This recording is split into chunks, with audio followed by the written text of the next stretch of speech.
Senhoras, senhores,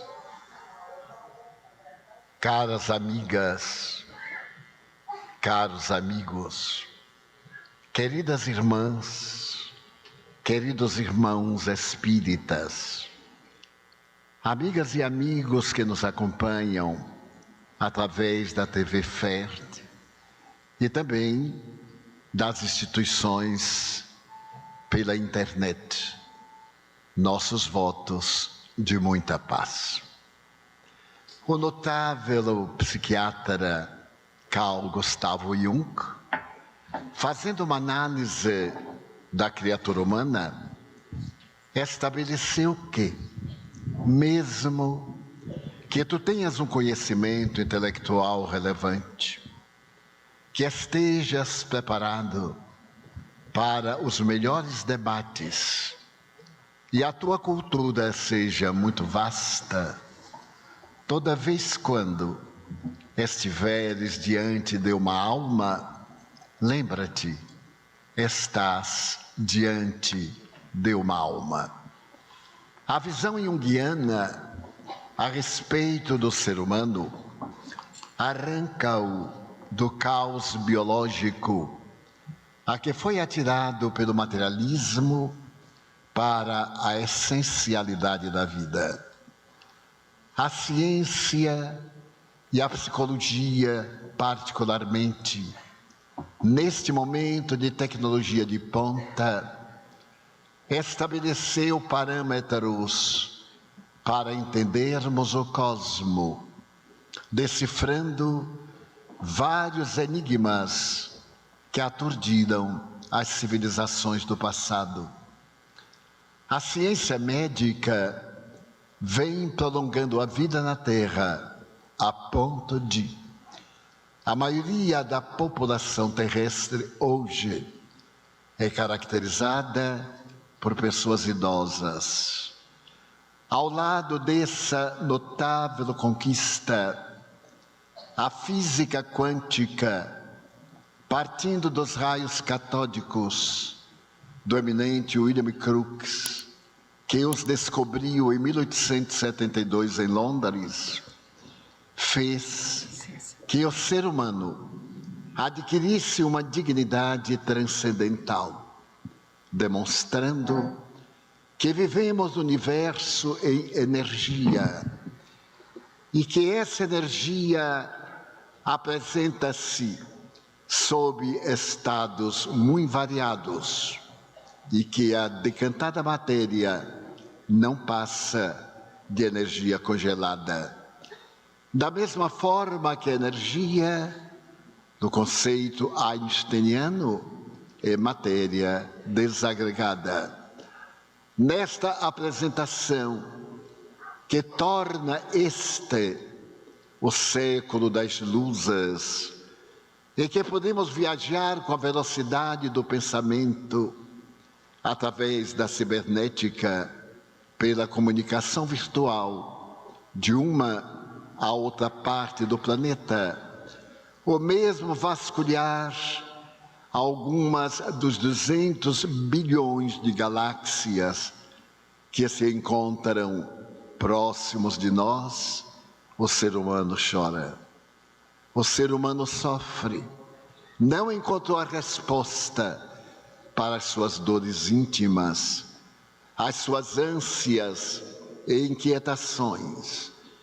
De tal forma se encontra aturdido que o eminente psiquiatra Viktor Frankl, o austríaco que venceu os campos de concentração do nazismo, considera como criaturas vazias, porque parece que perdemos os objetivos de viver, as razões essenciais que proporcionam uma vida feliz. E examinando a paisagem sociológico-psicológica da Terra presente, temos o coração dominado por inquietações que dantes se apresentavam como pavor da guerra e agora com a presença de uma pandemia que ameaça todo o planeta. O homem decifrou quanto possível o mundo de fora, mas não logrou transformar o mundo interior. Estabeleceu princípios filosóficos, desde os pré-socráticos para o Ocidente. Atendeu às revelações do Oriente, nas magníficas escolas do esoterismo. Mas, apesar de a morte ainda constituir um grande enigma, a terrível interrogação, vivemos uma cultura de aniquilamento do ser através da sua perda de identidade e da multifaceta dos personagens que desejamos assumir para gozar, desfrutar no campo das fantasias sensoriais de breve duração. Que teria acontecido à criatura do terceiro milênio, vaticinado desde priscas eras, como o início de uma aurora, de uma madrugada, que iria proporcionar ao ser terrestre uma nova Shangri-La, a perpetuidade da plenitude ou a visão inenarrável da imortalidade. O certo é que não podemos ocultar que vivemos um caos e que este caos faz parte da ordem, porque também ele tem a sua própria ordem de aglutinação de partículas. Mas é nesse caos que nós vamos encontrar as diretrizes para acertar o passo com a vida interior e superarmos todos os desafios. Ainda há pouco líamos na internet que dentre as minorias que agora encontram cidadania na sociedade, uma delas pretende destruir a família. O seu objetivo essencial é anárquico, como se fosse possível regredirmos à taba, à barbárie, aos primórdios, em que o homem ainda estava na faceta simiesca e os progressos fossem quase que inimagináveis. De alguma forma, a família contemporânea, segundo o filósofo e teólogo Rollo May, americano desencarnado há 4 anos, padece injunções lamentáveis. Vitimada essa família por 3 fatores essenciais: o sexismo, o individualismo e o consumismo. No mecanismo de fuga da realidade que se nos apresenta trágica, ou muitas vezes algo trágico, cômica, a cada momento nos surpreende com manifestações de desespero e de angústia, seja na ameaça de uma calamidade internacional, pela guerra atômica, ou seja, pela degradação dos costumes em que todos ou quase mergulhamos na busca dos valores de natureza orgânica de breve duração. E por isso mesmo, a colocação apresentada por Jean-Paul Sartre, no seu pensamento existencialista, é de que a vida não vale a pena viver. Para podermos chegar a essa conclusão amarga do grande pensador existencialista de pós-Segunda Guerra Mundial, teríamos que retroceder, talvez, ao século XVIII, ou mais ainda, ao século XVII, quando grandes pensadores como Hobbes, Gassendi e Locke resolveram romper com as tradições. Naquele recuado século XVII, predominavam ainda as sombras da Idade Média. As manifestações grandiosas da Renascença italiana, da Reforma, da Contra-Reforma, não lograram projetar luz na longa treva medieval de aproximadamente 1000 anos, mas que, apesar da sua escuridão, sempre apresentou uma sinfonia de astros e personalidades que vieram acender a esperança no coração devastado das pessoas ignorantes, perseguidas e perseguidoras. O pensamento desses três grandiosos filósofos coincidia com a proposta de Lord Bacon, talvez ampliando o pensamento de Cícero no século I. Asseverava o grande filósofo latino que a história é a pedra de toque que desgasta o erro e faz brilhar a verdade. Mas se nós olharmos o Will Durant, na sua coletânea sobre a história universal, leremos no pós-fácil que o ser humano não aprendeu nada com a história.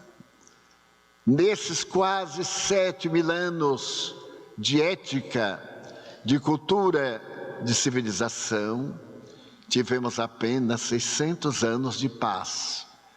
Mas uma paz que não era ausência de belicosidade, era ausência de guerras truanescas, porque sempre as nações estiveram armadas, umas contra as outras, quando o maior guerreiro do pensamento filosófico da humanidade asseverou que todos deveríamos estar amados uns pelos outros. E o Will Durant, no seu estudo da história universal, em 40 tomos, com 40 filósofos históricos e 40 anos de pesquisa, chegou a uma conclusão amarga. A história não nos ensinou nada, porque vem destruindo a ética e a estética, que seriam as bases filosóficas ocidentais para manter o equilíbrio da civilização. A ética socrática, platônica, aquela ética do autoconhecimento, o nocete ipsum, e aquela estética de Aristóteles. A ética para preservarmos a vida, atendendo ao instinto de conservação, porém baseada no pensamento elevado de Sócrates, que o mais importante é a conduta da consciência reta. E por isso mesmo, na balizada opinião do insigne mestre, que foi considerado o pai da filosofia clássica, a verdadeira felicidade não é dar, não é receber, é dar. Não é usufruir, é proporcionar. Não é matar, é ser vítima. O homem de bem escreverá mais tarde o insigne codificador da doutrina espírita, Allan Kardec. É aquele que possui valores éticos muito bem trabalhados pela história do pensamento. É o homem bom, digno, sincero, que ama e que, acima de tudo, oferece a sua vida como um espetáculo de bênçãos para outras vidas. E ao classificar as características do homem de bem, estabelece o codificador do Espiritismo que não é necessário ter-se todas aquelas expressões, mas, se pelo menos delas tiver algumas, já haverá dado um grande passo. Entre o pensamento das primeiras horas latinas até o momento do século XVII, quando Lord Bacon proclamou ao lado dos filósofos citados uma filosofia profunda leva a mente do homem ao espiritualismo. Uma filosofia superficial leva a sua mente ao materialismo. No século XVIII, começa o período da divergência da ciência em relação à fé religiosa. Abriu-se o abismo no século anterior, porque os fatos da pesquisa científica mostraram que a Bíblia nem sempre tinha razão.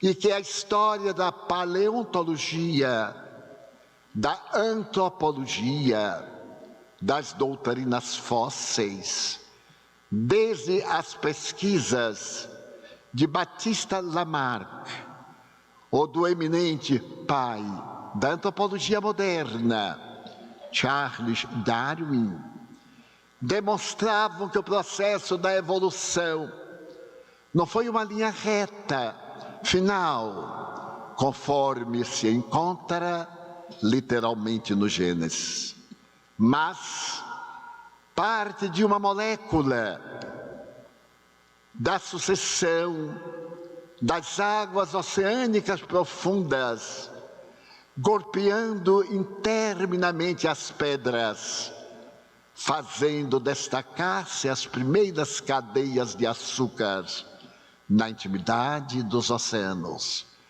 E essas primeiras cadeias de açúcar se transformarem nas primeiras formas vivas, nos líquens, nas algas marinhas, e mais tarde nos vírus, para depois chegarem à complexidade da sua organização e preencherem os mares de peixes, e logo depois apresentarem outros biótipos que eram resultado da hereditariedade e da mesologia, as experiências do transformismo.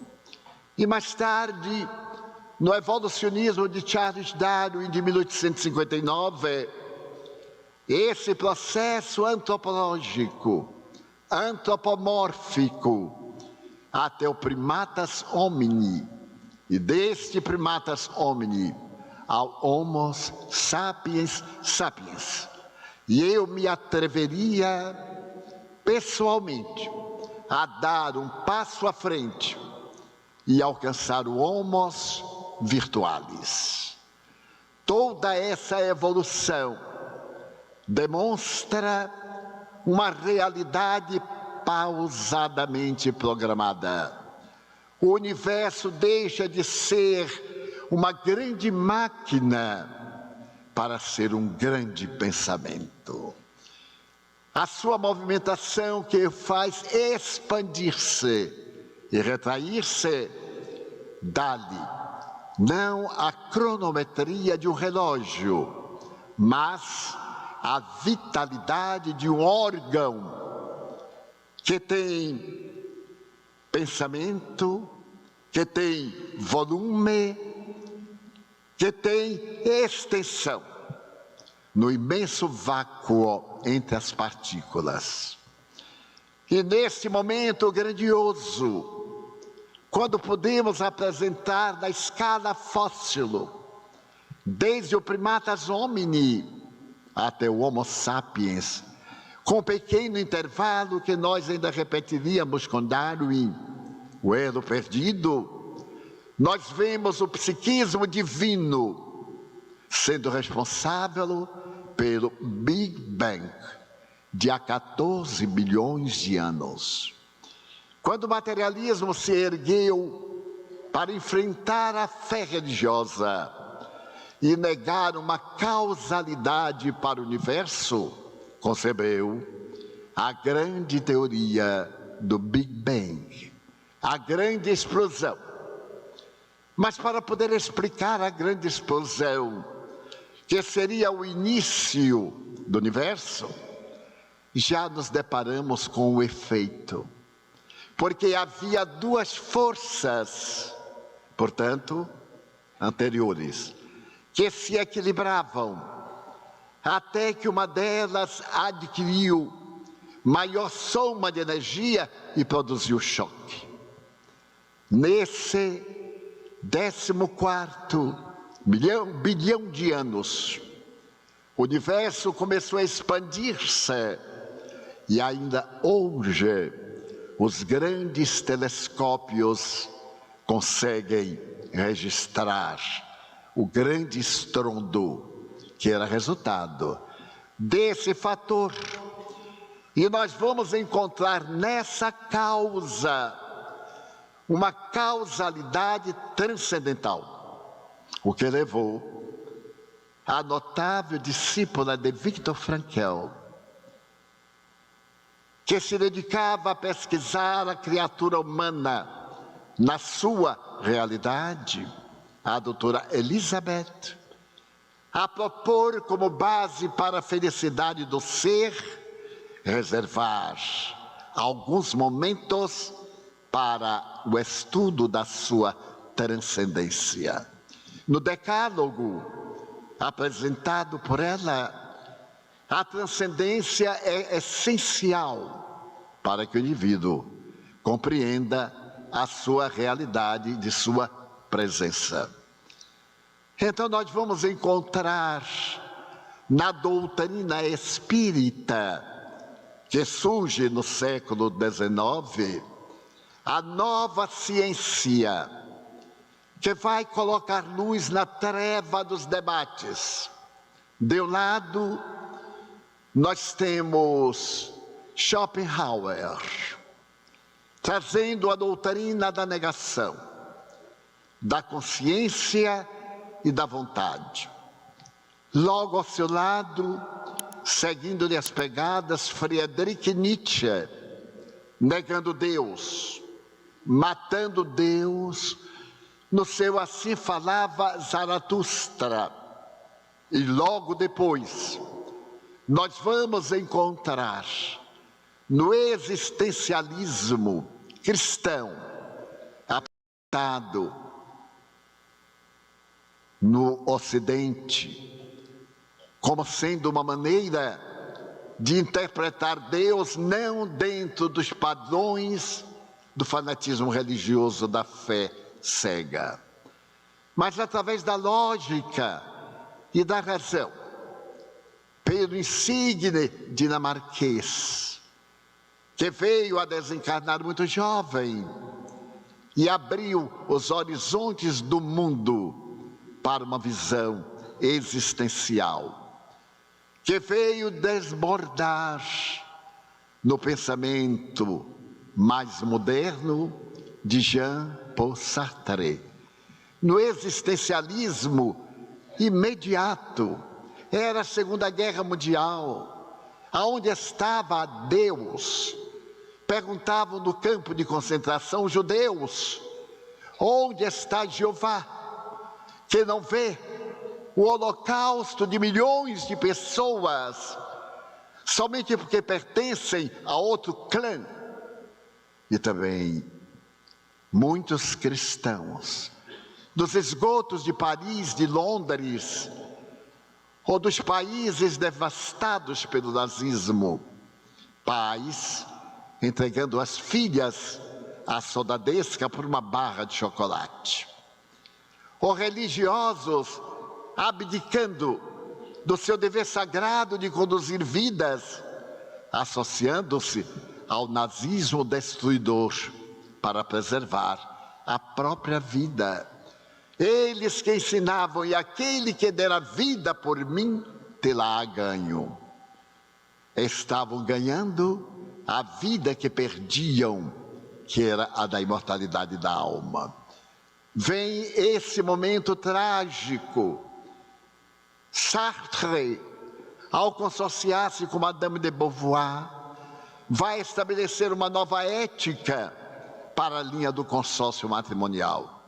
Cada um na sua casa, cada um se encontra para o prazer. Não há compromisso a respeito, mas é a existência que interessa, a minha existência. Do que adianta uma vida digna, disse o eminente mestre, uma vida saudável, se de repente cai a bomba e tudo vai destruído. E o existencialismo nos ofereceu o espectro das vidas vazias. Eu era muito jovem quando li um livro que havia sido a causa do Prêmio Nobel de Literatura daquele ano. O livro é chamado O Estrangeiro.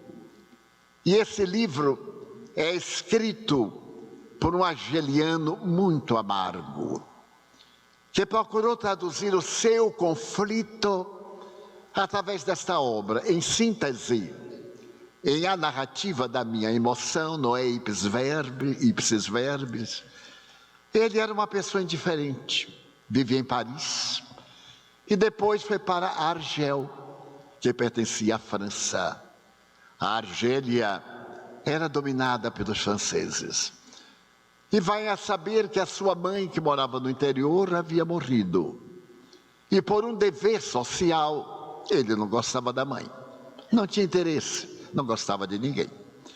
Resolveu ir ao funeral. A cidade para onde foi era muito quente, o período era de calor. E ele acompanhou aquilo que lhe pareceu muito ridículo.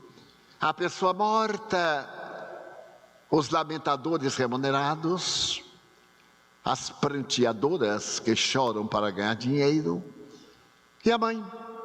E aquilo se lhe tornou tão enfadonho que ele resolveu sair para ir à cidade. E na cidade ele foi atraído por uma película cinematográfica. Foi à matinê, e na matinê encontrou uma jovem. Enamorou-se da jovem, e ao terminar a matinê foi para o seu apartamento. Manteve intimidade sexual. E mais tarde ele veio para continuar o velório. Mas antes, a sua vida era tão sem sentido que, estando na praia, ele discutiu com um árabe. E dessa discussão veio um momento de desequilíbrio e ele matou o árabe. Da frente de muita gente que também não se incomodou, porque tudo é indiferente no seu conceito. Quando ele volta a Argel, ele foi chamado a prestar depoimento pelo crime do árabe e estava no banco dos réus. O advogado de acusação era muito cínico e o juiz era muito indiferente. E então, ao invés de exprobá-lo porque assassinou um árabe, dizia, ele não é digno, não respeitou sequer a sua mãe morta. Enquanto se dava o velório na sua casa, ele estava no bordel. Estava na matinê, foi para casa gozar, ter uma vida relâmpago de prazer mentiroso. É um cínico.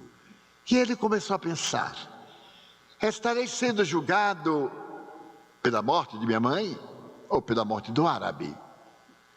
E o julgamento passou muito desagradável, todo mundo cansado, suarento. Então o juiz resolveu apresentar a pena, morte pela guilhotina. Mas ele não teve nenhuma emoção, não sentiu nada. Mas, uma semana depois, quando ele estava diante da guilhotina, a arma que o médico José Guillotin apresentou na Revolução Francesa, Ele sentiu um choque. Ele sentiu a vida na hora que ia morrer. Ele viu as pessoas. Aquelas pessoas eram pessoas, mas estavam ali para vê-lo morrer. Será esse o sentido da vida? A sua morte alegrava aquelas pessoas. Do que adianta viver? Do que adianta ter qualquer sentido? E enquanto ele se preparava para a lâmina que ia descer e decepar-lhe a cabeça, ele sentiu pena de si mesmo. Não tinha tido infância. A infância era destituída de beleza. Não lembrava da primeira namorada, do primeiro estado sexual. Não recordava, porque tudo era tão indiferente que ele não deixava marca. E ele começou a pensar como deveria ter sido bom se ele se enamorasse de alguém, ou se ele perdesse o enamoramento. Ele fez exame para a Sorbonne e passou em Paris, mas não sentiu emoção de ser um aluno da Sorbonne. E continuou a pensar, toda aquela gente para vê-lo morrer, porque ele não era um bom filho. Mas muita gente também não é bom filho. Disfarça, mente, engana. Ele foi autêntico. Não sentiu nada, foi para a matinê. Teve uma possibilidade da existência, usou. Nem pensou da mãe. Ele não a amava. Mas ele agora ele gostaria de amar. Veio o sicário para pôr na cabeça algo que lhe fechasse os olhos, um capuz. E pela primeira vez ele foi digno. Não quero. Eu que não soube encarar a vida, quero ter coragem de encarar a morte. Quero ver como é que morre. Ajoelhou-se, ainda olhou pela última vez. Viver é muito bom. Ter vida, agora era uma incógnita. Será que ele ia ser destruído? Será? Colocou a cabeça no cepo. A lâmina desceu com velocidade. A cabeça caiu na cesta. E Alberto Camus, que também escreveu uma outra peça extraordinária para o teatro, diz que isto é a vida. Não tem sentido. E foi o que nós vimos depois da Segunda Guerra Mundial. A irrupção da degradação da família. Pelo que asseverou Rolomei, a morte das tradições. Já não temos tradições. A morte do respeito aos pais de antes, que talvez tenham sido títeres, mas que saltaram para não ser nada. O filho não amava o pai, com exceções. Temia. E o pai, a mãe, eram mais temíveis que amáveis. Ainda no Evangelho segundo o Espiritismo, há um momento em que um pai diz em casa, todos me obedecem, vírgula, mas eu sou odiado. Porque essa obediência imposta gera o oposto do amor, que é o ódio. Então a sociedade experimentou uma mudança radical. O sexo, que sempre foi livre, porém proibido, passou a ser exercido como uma válvula de escape. Os direitos da mulher começaram a ser decantados desde o dia 8 de março de 1857, em Manhattan, quando 140 tecelãs, que trabalhavam 16 horas por dia, fizeram uma marcha em Manhattan para pedir a diminuição das horas. E a polícia, a cavalo, empurrou-as para o barracão de madeira, encerrou-as nele e tocou fogo. Matou-as todas, 200 anos atrás. Então aparece o primeiro movimento, o desejo da mulher votar. Ela é gente, ela tem emoções. A religião dizia que ela era portadora de imundícia do sexo, mas que culpa ela que se perpetua a vida. Então é imoral quem fez a forma de perpetuação da vida, o materialismo. Começou a ridicularizar as fontes sagradas da sexualidade. E nesse momento abre as comportas a mudança dos chamados anos dourados, os anos 50 do século passado. Sociologicamente, são fáceis de serem anotados. Quebrar os tabus, cada um exercer a sua sexualidade, ainda sob coerção do preconceito, da hipocrisia. E vai neste período a grande mudança, quando 4 rapazes de Liverpool, na Inglaterra, começam a cantar músicas ingênuas. A sua barbearia, a casa que nasceram, as canções do Bathon, daquela boate que é no subsolo de um casarão. E os Beatles modificaram a estrutura da música na Terra, a ponto de um dia John Lennon declarar: nós somos mais famosos que Jesus Cristo. Foi o primeiro grito anticristão. E os cristãos se revoltaram, porque era verdade. Eles eram mais famosos do que Jesus Cristo. Venderam mais discos do que Bíblias no mundo. E continuaram. Mas o prazer exaure, cansa. Eu ainda me lembro, porque eu sou desse tempo. Uma jovem magra, feia, mudou a estrutura da indumentária da mulher. Chama-se Mary Quant. Em um desfile de moda em Londres, todas as saias femininas obedeciam um código de ética religiosa, um palmo abaixo do joelho. Eu não sei por que abaixo do joelho. É porque dizem que o joelho é a parte mais feia que a mulher tem. Ela então desfilou com um palmo acima do joelho. E foi um escândalo. Mas aí nasceu a mini saia. E a mini saia teve a sua glória. As religiões se levantaram, porque era imoral. Mas era imoral na cabeça de quem falava, não no corpo de quem usava. Porque a questão está na mente. E logo o Brasil, que é a avant-première, resolveu fazer o biquíni. Lançou o biquíni. Mas como o Rio de Janeiro é especial, o biquíni gastava muito tecido. Aí fez o fio dental.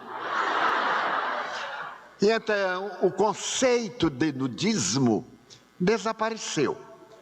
A pessoa na praia é uma, a pessoa no passeio da praia é outra. No passeio da praia tem que se vestir, depois da areia tem que se despir. Mas isso foi revolucionando. E o sexo foi ganhando espaço, mas não o sexo em si, uma espécie de vingança do que era recalcado e começou a explodir. E em breve, em 1968, o Woodstock, aquela fazenda do estado de Nova York, onde se reuniram jovens, 800 mil jovens americanos, para 3 dias de rock, sexo e droga. E o mundo virou. Deu uma cambalhota. Aí vem a guerra do Sudeste Asiático. E um professor da Universidade de Berkeley, na Baía de São Francisco, proclamou: não façamos a guerra, façamos o amor. Bem, mas amor para ele era sexo. Só que ele não era bom filósofo, porque os animais fazem sexo e não se amam. O sexo é uma função orgânica, que pode ser feito com ou sem amor. E essa revolução, merece dizer-se, esse filósofo era marxista alemão, que exportou a doutrina de Karl Marx, cuja base é a destruição da família, com todo respeito pelos que são marxistas, e a destruição do judaísmo e do cristianismo. É logo a primeira proposta. E a humanidade começou a pedir liberdade, liberdade, democracia. Democracia, isto é, o meu direito de ser como eu quero e proibir os outros de serem como querem. A minha liberdade não para no direito da liberdade do outro. Impõe minhas condições. Estamos vendo isso aí na internet. Aqueles que se acham ultrajados, exigindo que os outros pensem pela sua cabeça, ou façam o que eles acham que é certo. Então eu me lembro de Madame Roland, a célebre revolucionária francesa, que lutou pelos direitos da mulher, cuja Carta de Direitos é do ano de 1794, quando a mulher teve seus direitos de cidadania por primeira vez. O homem, 1792. Restaurados em 1947, pela Organização Mundial das Nações Unidas, no Natal. Então, Madame Roland, pelo crime de defender as mulheres, foi condenada à guilhotina. Era revolucionária. Ela, diante da guilhotina, olhou a multidão que foi ver a sua morte e disse: liberdade, liberdade. Quantos crimes se cometem em teu nome? Abaixou a cabeça e teve a cabeça decepada. Mais um crime. Então, nesses anos 60, da flor e do amor, os hippies estavam cansados. Haviam feito o filme O Submarino Amarelo e outros. Estavam exaustos quando procuraram algo que tranquilizasse. O Oriente começou a mandar a meditação para o Ocidente. E apareceu um guru que olhava uma flor e se pagava $50 no Copacabana Palace para ficar olhando a flor. E eles que tinham sede de algo interior, porque a vida não é o lado externo. Ignote-se auton, conhece-te a ti mesmo, ao que está dentro. Eles aí ouviram falar desse jovem guru e foram atrás, revolucionados, fascinados com a atriz que ganhou o Oscar pelo filme O Bebê de Rosemary, Mia Farrow, esposa de Frank Sinatra. E aquele guru que era vegetariano, que pregava abstinência, perdoe-me a gíria, deu em cima de Mia Farrow. E os Beatles viram-no comendo sanduíche de filé mignon. Então voltaram desiludidos. E diz a imprensa, que aí começa o período da drogadição. A busca de algo para encher o vazio existencial. O vazio existencial não é preenchido por coisas, é a noite. Poderíamos aqui repetir São João da Cruz: a noite escura da alma, a sombra junguiana. Allan Kardec chama as más inclinações. Então, nesse momento, os Beatles começaram a competir com um jovem que tinha molas na cintura, chamado Elvis Presley. E o mundo mudou. Quem os conheceu? Beatles, Elvis Presley. o seu casamento com uma menina de 14 anos, a ameaça de pedofilia. Ele foi vítima de uma cilada e teve que se manter para não ser preso. Era pai, o mundo virou e morre aquele rapaz ingênuo, de voz encantadora, foi consumido pela noite da volúpia, ficou deformado, foi para o exército durante a guerra para cantar. E os Beatles, John Lennon, que nos deu músicas de uma ternura. Quem pode esquecer Yesterday e outras tantas? Aquele rapazinho que sonhava pela paz, que se casou com uma artista japonesa e fez um protesto pela paz nus, no leito de sua casa, em Central Park de Nova York. A escuridão, a grande noite, a treva e o brilho da Broadway, o brilho das festas, a loucura, e o rock se foi aselvajando. Aparece um cantor de nome Alice, que vem para o espetáculo e rasga um gato enquanto canta pintado. O auditório delira, mas é necessário tomar crack para uma cena dessa. É necessária a cocaína, maconha, as drogas químicas. E eles ainda partem para o Oriente na busca de nada. Vão para o teto do mundo. E aquela vida modorrenta, budista, não atende o Ocidente. Voltam para casa decepcionados, amargados, revoltados. E nós vimos a juventude do fim do século, amargurada e triste. A esperança do mundo. Eu desde criança que ouço dizer, vocês são o futuro da humanidade. Eu já sou presente, porque um dia eu era o futuro, mas aos 92 anos eu sou o fim da humanidade.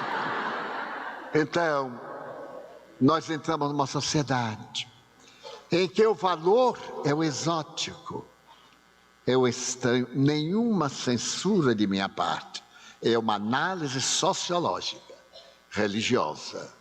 O piercing, a tatuagem, tão bonita, mas tão extravagante também.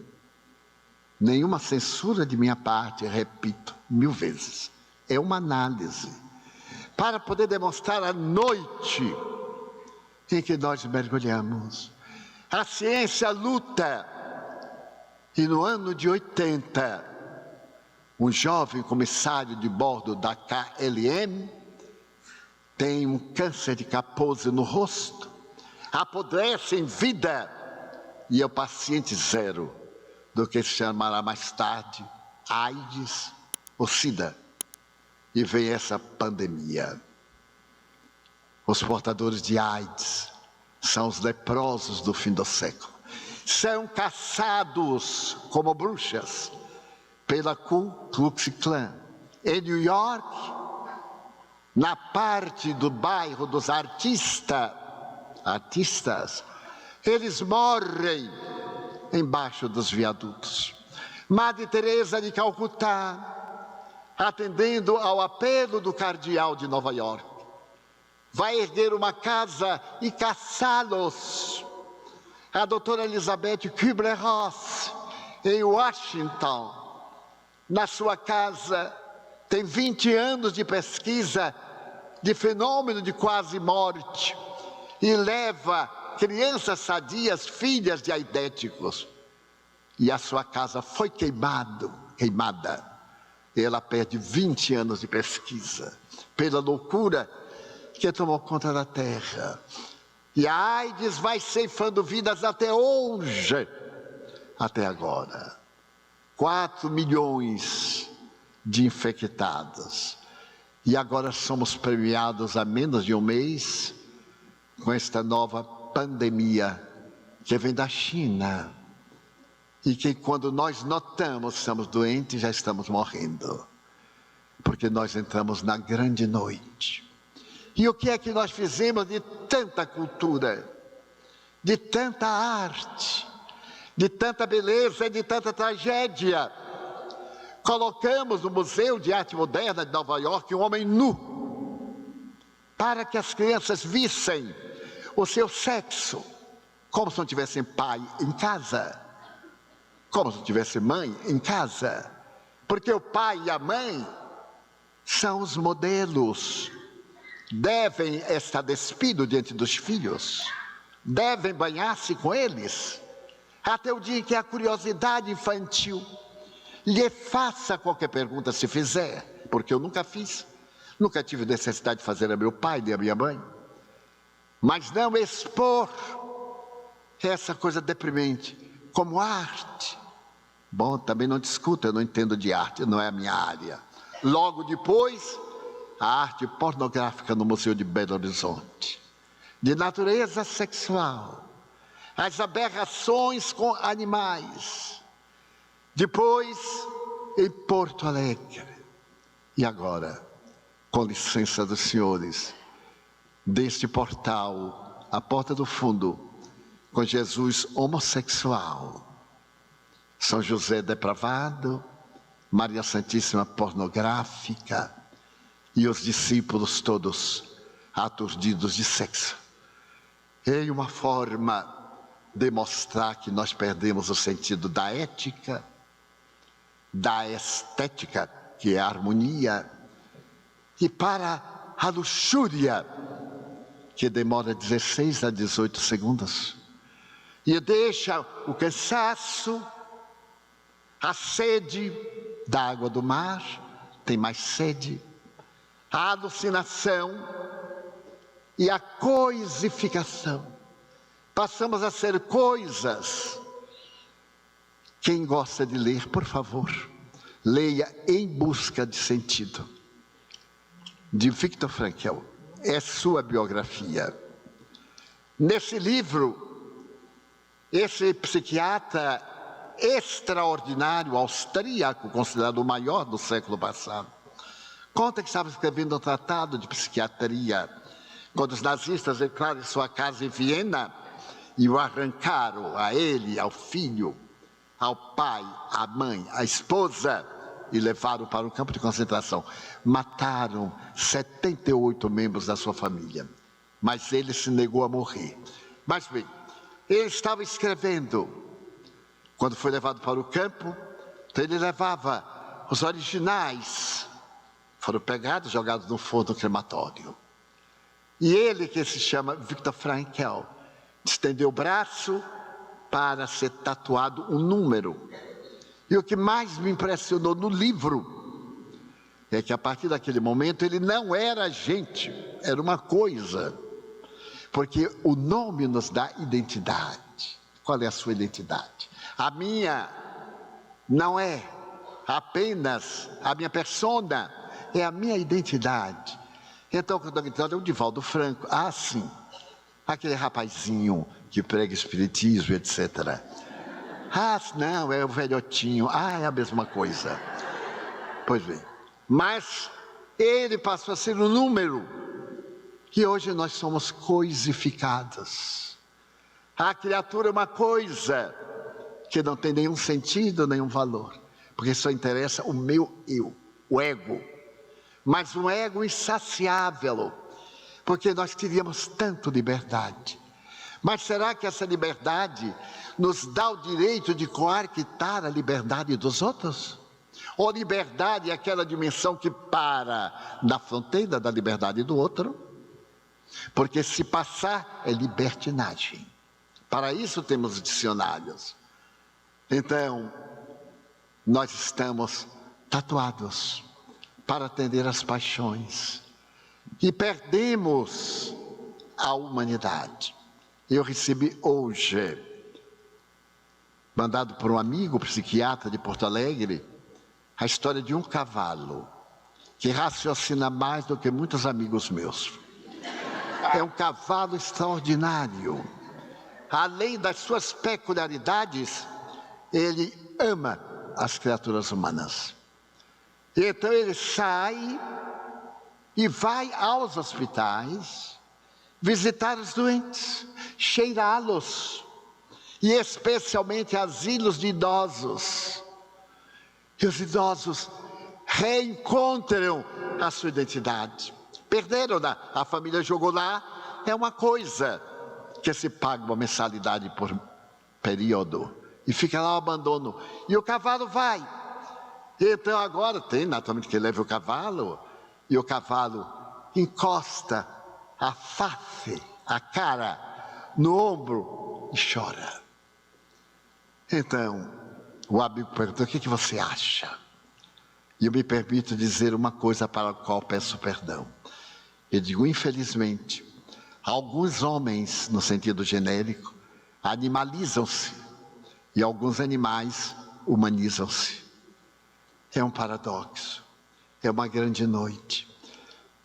Eu estive no Canadá há 3 anos, estive em Ottawa, e então amigos me disseram: não fale aqui o nome de Deus, de Jesus, porque é palavrão. O governo é materialista. Eu depois me bote no maior público para eu berrar esses palavrões. E fui e falei todos os palavrões que eu sabia. E ainda criei alguns.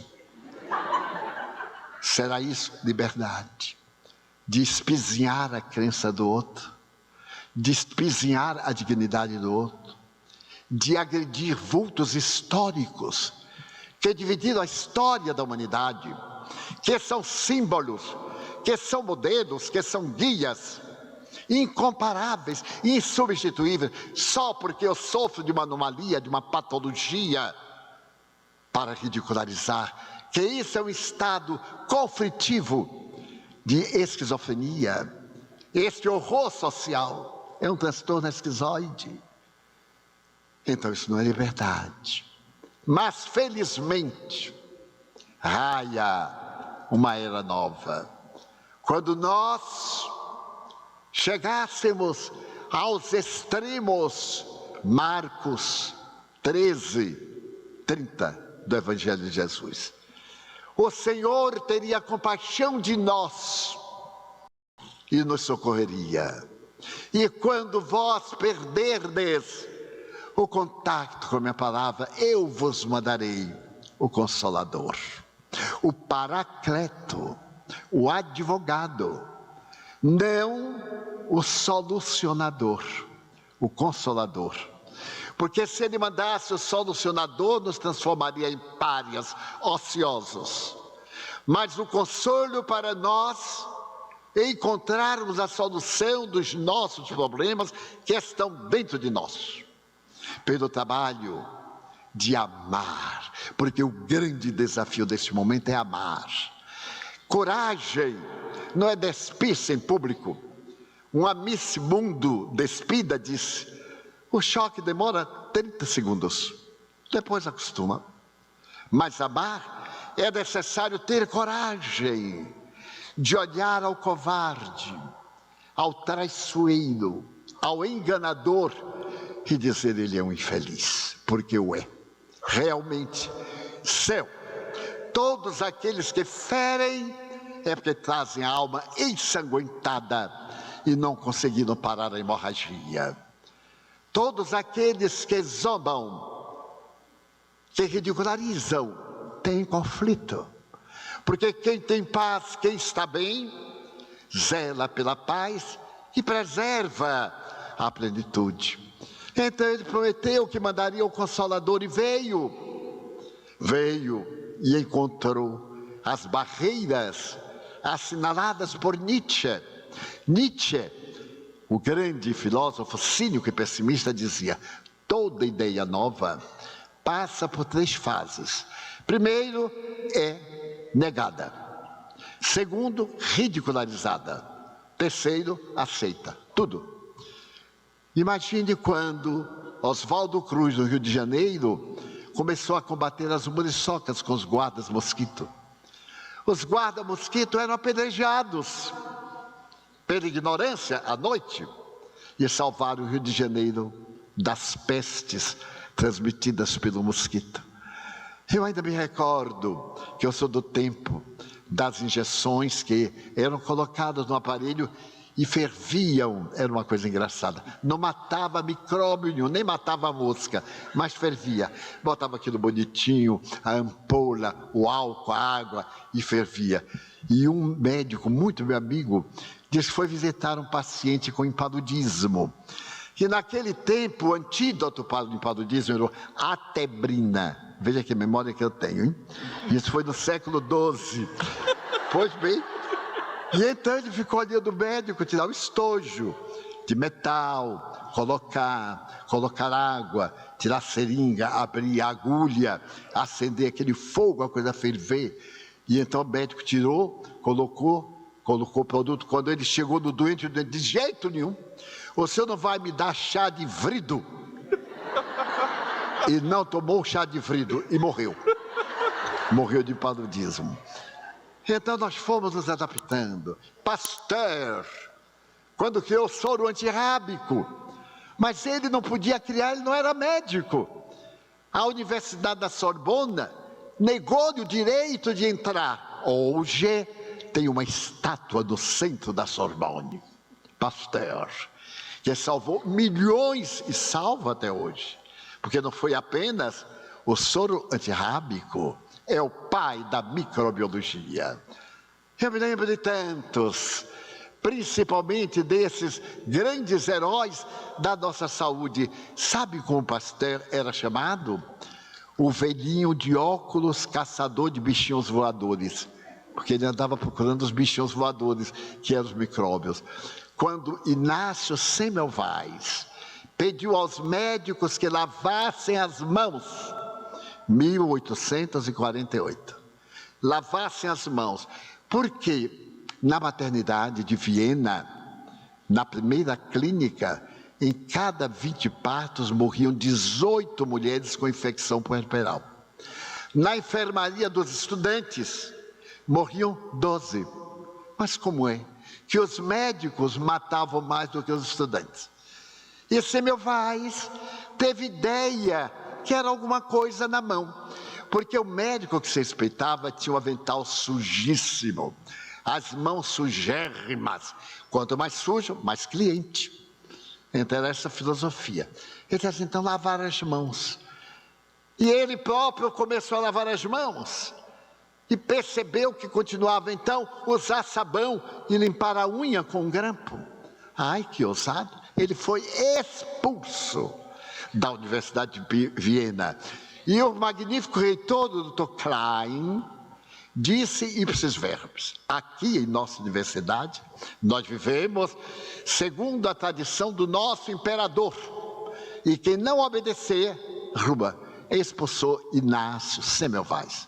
Ele viajou para Bruxelas, a capital da Bélgica, e continuou pedindo: lavem as mãos com sabão. Veio a asepsia. Aí não houve mais mortes, porque o vírus foi tirado. E notem o paradoxo: ele morreu de infecção puerperal e não tinha útero. Mas como morreu? Quando foram fazer a necrópsia, perceberam que no dedo mínimo havia uma ferida. Então o vírus entrou por ali e a asepsia se tornou mais rigorosa. Também quando o Espírito apareceu, foi negado, foi perseguido. Eu próprio, que sou do século XX, fazia palestra e o povo apedrejava o telhado. Tomei pedrada. Graças a Deus a pessoa não tinha pontaria. E consegui sobreviver. Mas então fui perseguido, tenazmente. Histeria, epilepsia, são estados patológicos. Agora, a cardiologia propõe que antes de fazer o exame do paciente se ore. Os médicos dão-se as mãos antes da cirurgia e oram. Não são todos, é claro, porque também não foram todos. A medicina nega. Não, alguns médicos negavam.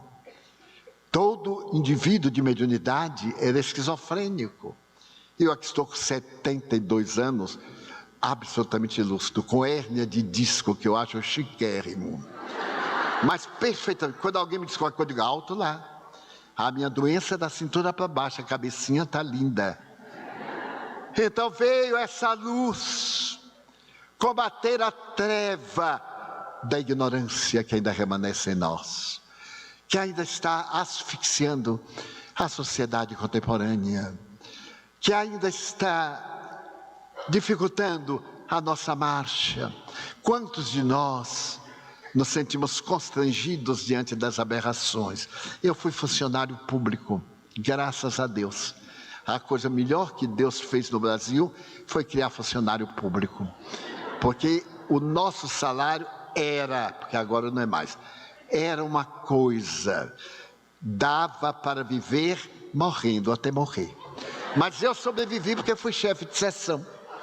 E aí eu tive um galardão de um aumento, uma gratificação de R$150, que ajudou muito naquela época.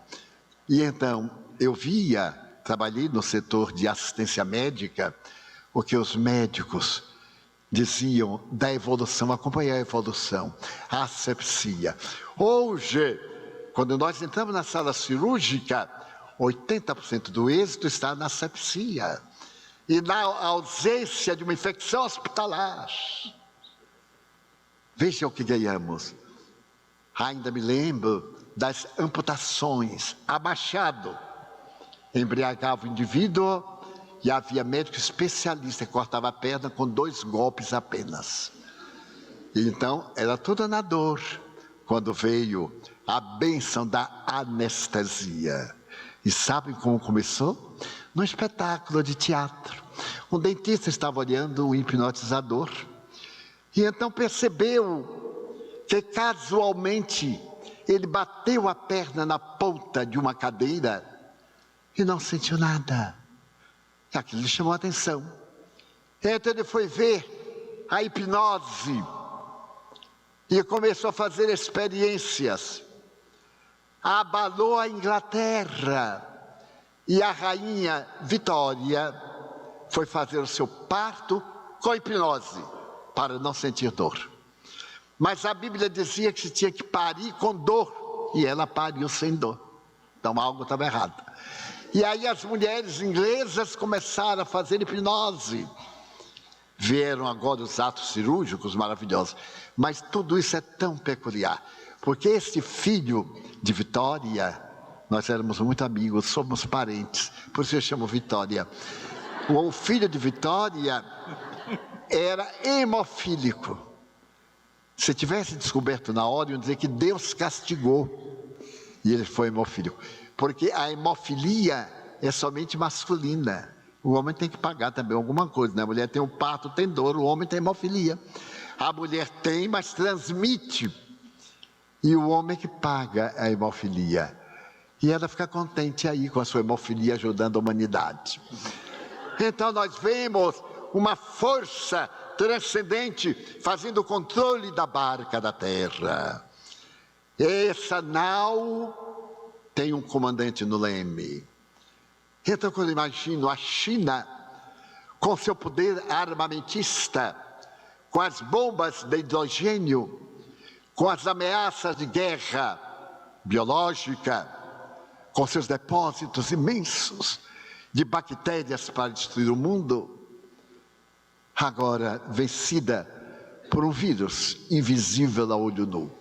E notem, todas as pandemias aparecem e desaparecem. A peste negra, que destruiu quase a Europa, apareceu e desapareceu. A peste bubônica, também ela veio num rato de um navio, saiu em Southampton, na Inglaterra, dominou o mundo, até em Feira de Santana teve peste bubônica. E eu vi pessoas morrerem. Se lavava a casa com sabão e criolina ardentes para matar a ratazana e as pulgas. E depois desapareceu. Agora aparece essa, tão grave, e vai desaparecer, porque não estamos à mercê das nossas paixões. Agora me permitam afirmar como grande botânico de Nova York, o Dr. Cressy Morrison, eu creio em Deus, porque a vida dá-me a prova dessa luz que se irradia como a força energética que tudo penetra. Nos dias ásperos do ateísmo, no século XX, quando religiosos holandeses eram ateus e eram religiosos, acreditamos em Jesus, mas não acreditamos em Deus, porque não temos prova científica. Ele apresenta 7 provas que me demonstram a existência de Deus. E entre algumas, umas líricas, a Terra está a 150 milhões de quilômetros do Sol. Não é por acaso. Se ela estivesse a 140 milhões, era impossível, porque os raios caloríferos destruiriam tudo. E se estivesse a 160, a vida não era possível, porque o frio dominaria tudo. O oxigênio tem uma camada de 60 quilômetros, mas não é por acaso. Se fosse de 50, a vida seria impossível, porque diariamente cai sobre a Terra aerólitos. E essas estrelas, que não são estrelas, são fragmentos, que se diluem nessa atmosfera, que ralam a atmosfera. Portanto, ela tem exatamente o necessário. Se o fundo do mar fosse mais fundo, apenas 3 metros, a vida na Terra era impossível, porque não haveria oxigênio para a respiração. Mas, se a Terra fosse mais alta, 3 metros, também a vida seria impossível. Se a Lua estivesse a 70 mil quilômetros da Terra, por acaso, a vida era impossível, porque o magnetismo lunar empurraria as ondas que iriam até as fraldas do Himalaia. Mas a 300 mil quilômetros, as marés apenas têm uma elevação limitada, exceto em março e agosto, e descem ao nível, porque há um equilíbrio. A isso se chama a lei do equilíbrio cósmico, não é um acaso. E ele demonstra como experiência que os senhores podem fazer hoje em casa. Peguem 10 moedas de R$1, enumerem-nas de 1 a 10 e coloquem num vaso no bolso e vamos fazer uma experiência do acaso. Eu vou tentar tirar a moeda número 1 sem ver. A minha probabilidade é de um êxito em 10, porque são 10 moedas. Eu tiro a número 1. Devolvo para tirar de imediato a número 2. A minha probabilidade é de uma vez em 100. Devolvo para tirar a número 3. A minha probabilidade é de 1 em 1000. E se assim eu for até 10, a minha probabilidade é de 10 bilhões de vezes para tirar as 10 certinhas. Então, quando eu vejo esse equilíbrio, o acaso não pode tê-lo feito, porque seria muito além dos 14 bilhões de anos. E ademais, o homem é o único animal que pensa. Mas como é que aquelas células no antropóide, de repente uma olhou para a outra e disse, sabe lá, camarada, vamos jogar aqui os dendritos, os ramos dos neurônios e vamos pensar? E aí outra disse, vamos. E aí nós adquirimos o pensamento. E parou. A evolução está estanque. Por quê? Por quê que as minhas células crescem sem parar? As do dedo, e ele não continua crescendo. Porque há um modelo organizador biológico, perispírito, modelo astral, corpo intermediário. Há um programa, e esse programa que faz o indivíduo ser uma tríade. A energia que pensa, um corpo de energia densa e a matéria. A matéria é a mesma energia inicial, em diferente estado de conexão, de congelamento, segundo Albert Einstein. E para concluir esse raciocínio, o pai das grande lei escreveu à sua filha, e foi publicado ano passado, uma carta para desafiar a ciência. Ele escreveu mais de 20.000 cartas a essa filha que era desconhecida, inclusive, dos seus biógrafos. E nessa carta ele diz: minha filha, eu sei que não fui um bom pai, nem um bom marido. A ciência não me deu tempo. Eu nasci para a ciência. Quero lhe pedir perdão por isso. E a sua mãe. Mas eu quero lhe fazer uma revelação. Depois que eu morrer, 30 anos, publique minha carta. A minha carta é uma revelação que eu vou fazer. O universo tem 4 leis que mantêm o equilíbrio universal: gravidade, eletromagnetismo, lei quântica forte, lei quântica fraca. Mas eu apresento uma 5ª lei, que se chama a lei do amor. É a lei universal que sustenta o universo. Posso dizer que é a lei mais poderosa, porque é a lei de Deus. Sim, eu creio em Deus. Não se pode explicar o universo sem a presença de algo, de alguém pensante. O que fez um outro físico quântico dizer: quem achar que o universo é resultado do acaso, pegue todas as peças de um Boeing, coloquem em um vasilhame enorme e sacuda até as peças se unirem e o Boeing sair. Perfeito, voando. Aí está explicada a casualidade do universo. Então essa lei de amor foi decantada por Jesus Cristo. O homem que se tornou perpétuo, não há quem o esqueça depois de o conhecer. Sholem Asch, autor judeu, diz assim: Jesus é aquele diante do qual ninguém fica neutro, ou se ama ou se detesta. Naturalmente nós temos os indiferentes, mas são indiferentes a tudo, são estados emocionais. Este homem, a sós, revolucionou o mundo com a coisa mais desafiadora, que é o amor. E notem, o amor que antes era teológico, agora é psicoterapêutico. Quem ama, não adoece.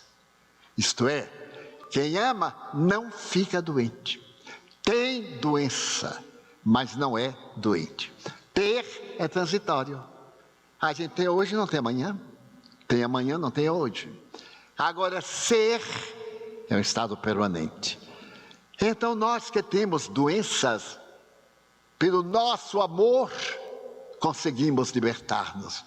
E está provado que aqueles que amam e que se amam, curam-se mais rapidamente do que aqueles que não se amam. E por quê? Porque os neurônios produzem produtos destrutivos, a ira, a raiva, o ódio, produzem toxinas que nos envenenam e que nos levam a transtornos de variada apresentação, alergias terríveis por causa de simples antipatias, estados terríveis de enfermidades ditas incuráveis, porque no íntimo a pessoa não se ama. E se fizermos uma análise aqui honesta, será que cada um de nós se ama quanto deveria? Será que nós nos perdoamos realmente? Perdoar-nos realmente não é concordar com nossos erros, é reconhecer os nossos erros e superá-los. Ter a coragem de pedir desculpas. Ter a coragem de dizer 2 palavras ou 3. Eu me enganei. Fazemos um discurso, mas não dizemos eu me enganei. Então é necessário que agora acendamos luz na treva da ignorância. Acendamos uma fagulha de amor. Alguém não gosta de mim e muita gente não gosta. É claro, eu também não gosto de muita gente. Não vou ser hipócrita dizer que eu adoro no papel. Mas tem umas caras que só Deus mesmo com a vara de condão, para a gente aguentar. Agora, entre não sintonizar e detestar, vai um abismo. Quantas vezes uma pessoa nos é antipática, não nos é prazenteira e na convivência se torna indispensável. E quantas que são tão prazenteiras e tempos depois nós vemos o mal que nos fizeram.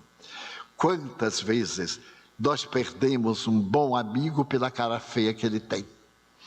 E vamos atrás de um cara bonita e é um sórdido canalha, masculino ou feminino. Então nós temos agora esse desafio para amar. E eu me lembro de Gandhi. Nas guerras entre Índia e Paquistão, que ainda continuam, um paquistanês pegou uma criança de 8 anos, filha de um indiano, e matou. Matou cruelmente, só porque o menino era indiano e o pai viu. Então o pai foi tomado de um ódio e procurou Gandhi e disse: você que é pacifista, você concorda que esse homem matasse meu filho porque ele era indiano? Eu não concordo com nenhum ato de violência. Por isso, eu não sou contra a violência. Eu sou a favor da não violência. Porque para ser contra, eu tenho que ser violento. E eu disse, não aceito uma coisa desta. Mas o que é que eu faço para me vingar dele? Pegue uma criança paquistanesa de 8 anos, leve-a para casa, que ela seja órfã, torne-se-lhe o pai dela, eduque-a no Alcorão, ajude-a para que ela seja imensamente feliz. Aí você, pelo amor, acaba o ódio. E para mais ilustrar, quando o Papa João Paulo II estava quase que ultimando pelo parkinsonismo, ele morreu de Parkinson. O Vaticano recebeu uma proposta de Israel para o maior rabino ter uma entrevista com o Papa. E a resposta foi negativa. Sua Santidade não podia receber, porque o corpo todo tremia e ele não tinha mais lucidez. Mas então é o rabino que representa a maior autoridade, inclusive do governo, do partido mais poderoso, que é religioso, teimou 5 minutos. 5 minutos. Não teremos imprensa, não teremos testemunha, somente os seus médicos, a mim. E foi de tal forma que o Vaticano terminou cedendo para evitar um problema diplomático. No dia aprazado, o Papa estava trêmulo. E o rabino, jovem, acercou-se, saudou e disse: serei breve. Eu quero lhe contar uma história.